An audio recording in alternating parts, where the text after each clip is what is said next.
Halo, nama saya Agung dan ini adalah video pertama saya di channel YouTube saya. Dan di video pertama saya kali ini saya akan membahas tentang album yang baru rilis bulan September lalu. Sebenarnya di distribusinya mungkin di bulan Oktober ini, apalagi kalau bukan Raven Blast dan Symphonic Black Metal dari Surabaya. Albumnya bertajuk Chaotic Age. Benar begini, terus ini kaset CD-nya seperti ini, penampakan CD-nya. Jadi ini rilisan dari Tron Music Malang. Jadi labelnya Pak Tony dari Misanthropic Imperium. Dan sedikit cerita, awal mula saya tahu band ini, jadi ini trivia ya. Awal tahunnya itu sekitar tahun 2021 kalau nggak salah, karena 2 tahun terakhir saya emang sering komunikasi sama Om Daning Nacar, dan kita banyak ngobrol tentang band-band luar maupun dalam negeri. Jadi kita sering discuss, terus habis itu beliau juga ngasih beberapa referensi, salah satunya juga memperkenalkan saya sama Raven Blast. Jadi Raven Blast ini dulu namanya, kita udah banyak tahu, namanya dulu Raven Winter. Jadi dulu yang nggak tahu ya, mungkin sampai sekarang masih dijuluki sebagai Demi Bordernya Surabaya ya, nggak salah sih. Tapi untuk ulasan saya, review saya hari ini, saya tidak akan merelate-relatekan tentang Raven Blast dengan influence-nya. Jadi mungkin kita kemarin juga sempat melihat beberapa review dari teman-teman, kalau bahasanya Raven Blast ini sering dikaitkan dengan kayak Impor di Terror Sangren, terus habis itu mungkin Battle of Field, Covenant, ya memang itu semua influence mereka. Tapi saya akan mereview album Chaotic Age ini dari persepsi saya. Jadi ini kemarin memang sengaja saya copy ke laptop saya dan menjadi sebuah heavy rotation. Jadi dari kemarin sampai tadi sore pun saya masih mendengarkan album dari Raven Blast ini. Jadi saya udah update karena emang Raven Blast ini albumnya udah saya tunggu sih sebenarnya dari 5 bulan yang lalu mungkin. Jadi awal saya ketemu sama Mas Nanda, ini gitarisnya. Kalau di sini namanya Nocturnal Apocalypse Haim, gitu tulisannya. Aku ketemu di rumahnya Lord Morgan waktu itu, kita ngobrol bareng. Terus yang kedua aku ketemu sama Mas Radit, selaku vokalisnya, karena aku domisili di Bali. Jadi waktu itu juga beliau lagi di Bali, kita ngobrol juga tentangnya ya, tentang ini yang katanya waktu itu bulan Mei, aku nanya kapan Raven Blast mau ngeluarin album, ya sekitar mungkin Septemberan.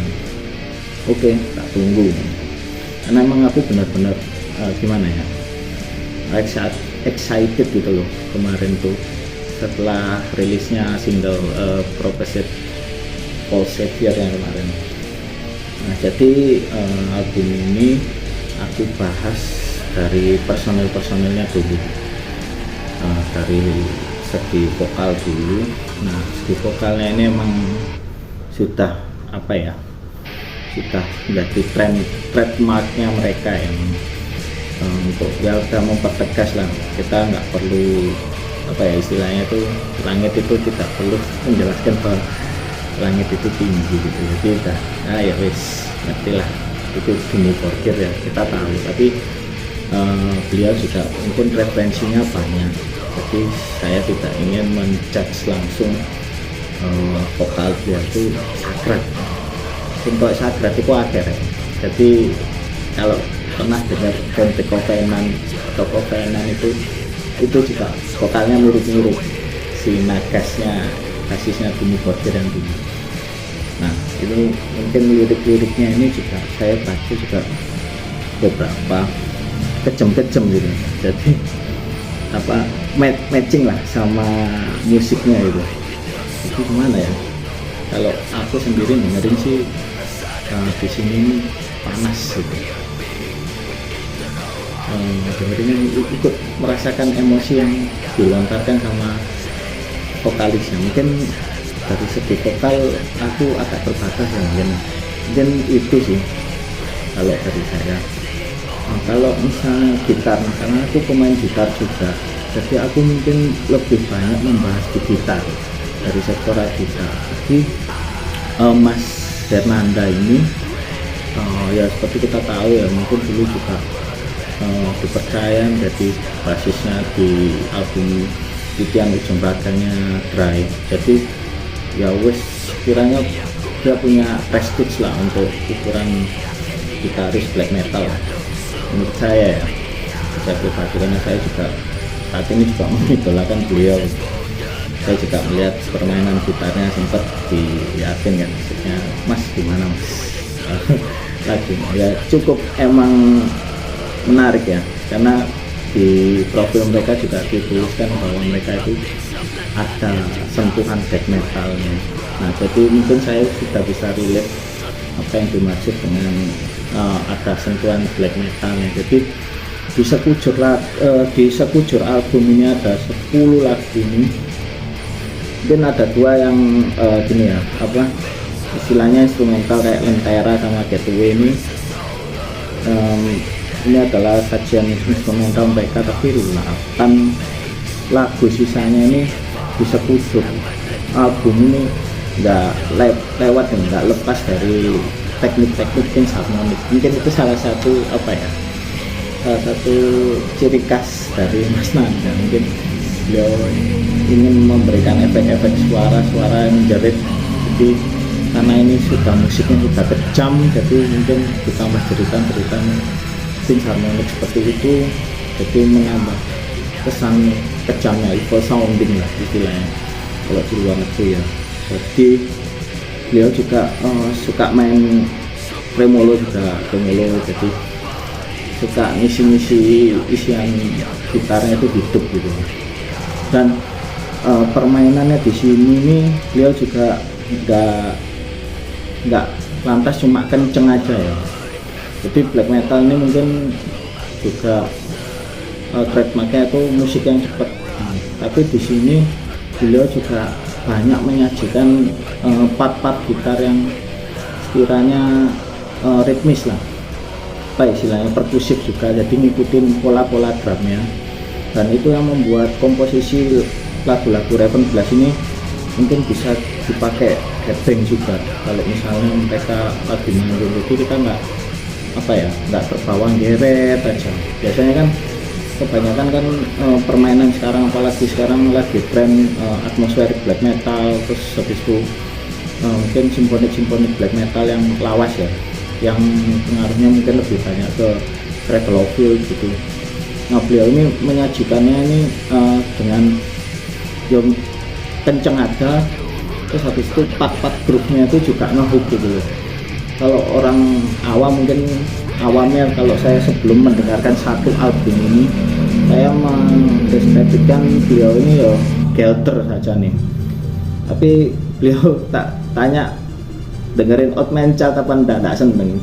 Katakan apa ya, permainannya beliau itu juga ngarah-ngarah ke stylenya, mungkin stylenya gelter juga. Jadi apa permainannya itu rapat juga. Kita kalau dengerin secara langsung gini mungkin dengan apa ya, headset biasa mungkin nggak berapa kedengaran detailnya.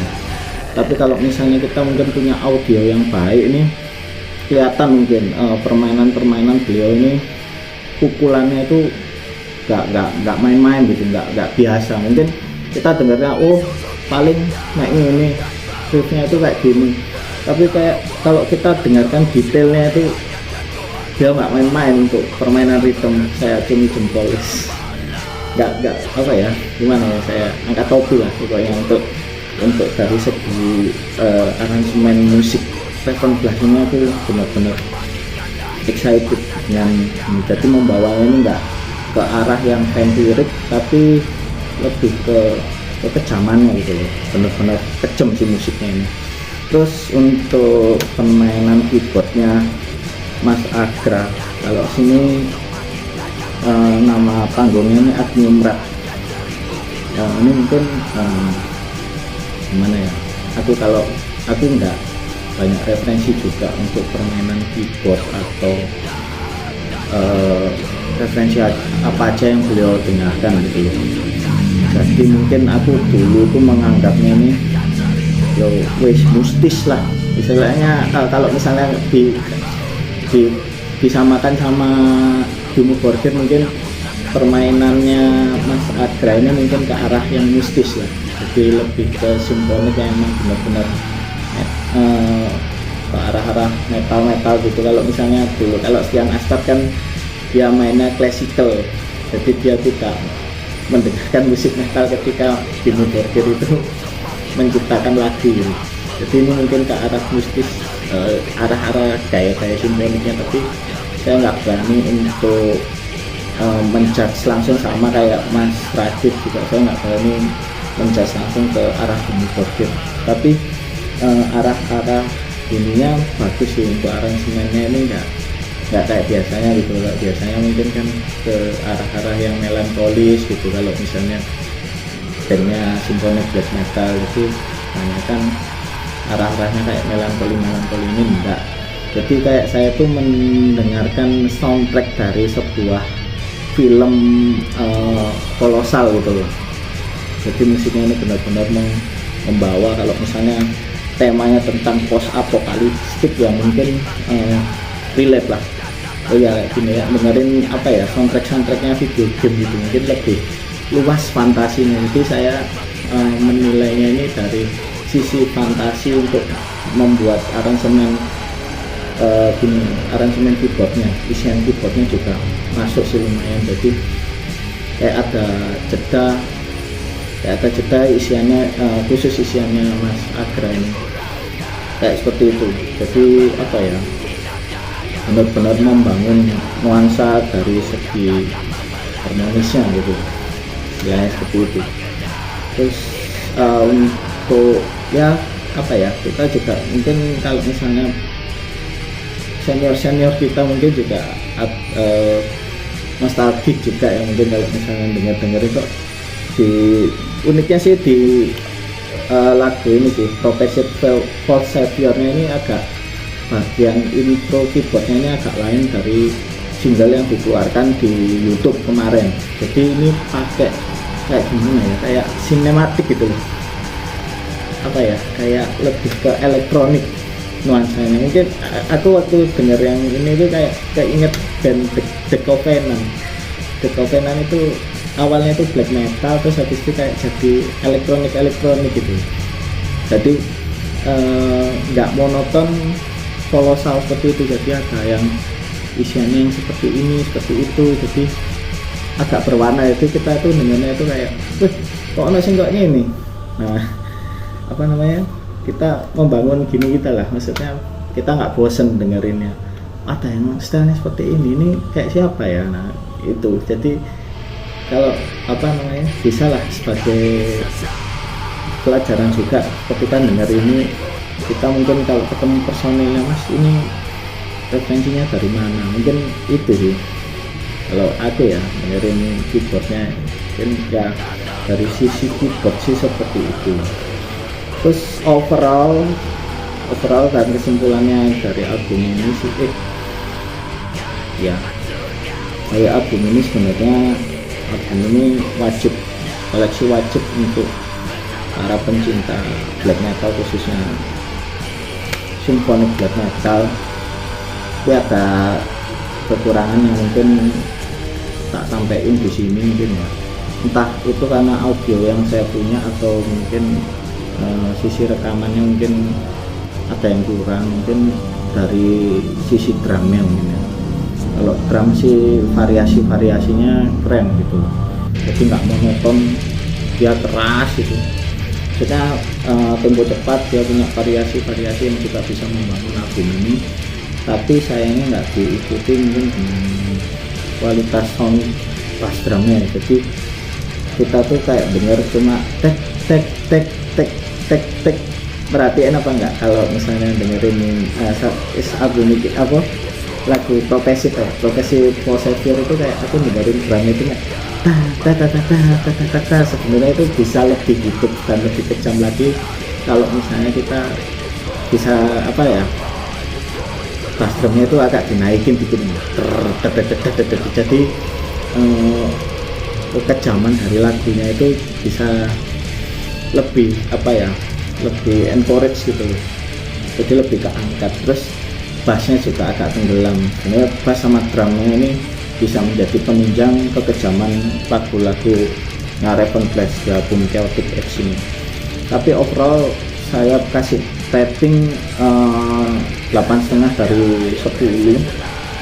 Jadi wajib sih untuk koleksi para pencinta musik symphonic black metal yang lagi cari referensi pengen belajar juga bisa. Apa ya, ini tak rekomendasiin sih, kalian harus dengar album ini. Jadi ada variasi, ada ilmu yang kalian dapat juga mungkin, dan referensinya dan itu ya. Jadi kalian juga bisa apa ya, komunikasi sama personilnya, cari referensi. Kebetulan Mas Radit itu juga banyak referensinya, jadi album ini menurutku musikalitasnya keren banget. Oke, mungkin itu aja dari video pertama saya review album Raven Flash ini. Mungkin nggak banyak yang bisa saya review karena memang satu hari ini aku heavy rotationnya ini tok. Maksudnya album ini ya aku cari apa aja yang bisa aku review. Mungkin ada kurangnya, kalian bisa tambahin di komentar, atau saran juga nggak apa-apa. Jadi saran dan kritik yang membangun itu menurut saya sebuah ilmu. Jadi saya tidak akan menyangkal dari kritikan kalian atau saran kalian, malah justru menambah referensi saya. Ya sekian, selamat malam.